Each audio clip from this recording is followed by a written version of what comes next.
So meron tayong isang HP laptop dito mga kaibigan, no? Ang problema daw ni client is pag ino-open niya, dumediretso sa BIOS, parang nagpipindot yung F10, then merong beep sound.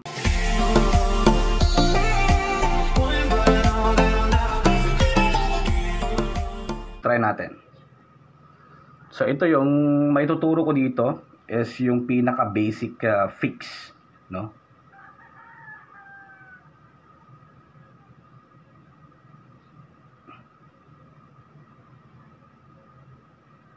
And so far dumiretso naman. Hindi nga lang consistent kumbaga. Okay. So far upon testing natin dumiretso naman siya, no? Pero meron daw kadalasan kusang nagpipindot yung F10, then pumapasok sa BIOS, tapos merong beep sound.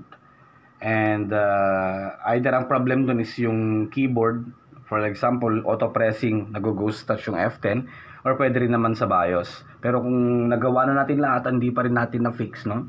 Meron lang akong alam na isang paraan para dire-diretso siyang tutuloy-tuloy dito sa main display kapag HP yung laptop nyo. Shutdown natin. Okay, so ito yung pinakamadaling paraan. Pag pinindot natin yung power button, pindot-pindutin nyo lang ang escape, then i-press natin ang enter. Okay, basta may magpapakita dito mga options.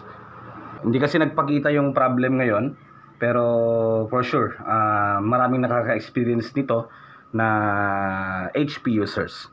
So ganito yan, pag nag-turn on, escape lang, diretsong pindot lang sa escape. Yan, tapos magpapakita to. Mga options, F1, F2, F10. Ang gagawin na lang natin dyan is enter. Yan, dire-diretso na yan mga kaibigan. Doon sa may main display. Okay?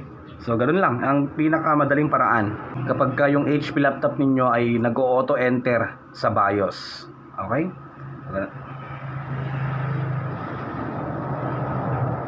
Okay na? Maraming salamat po sa inyong panonood at huwag niyo pong kakalimutang mag-subscribe. Thank you for watching.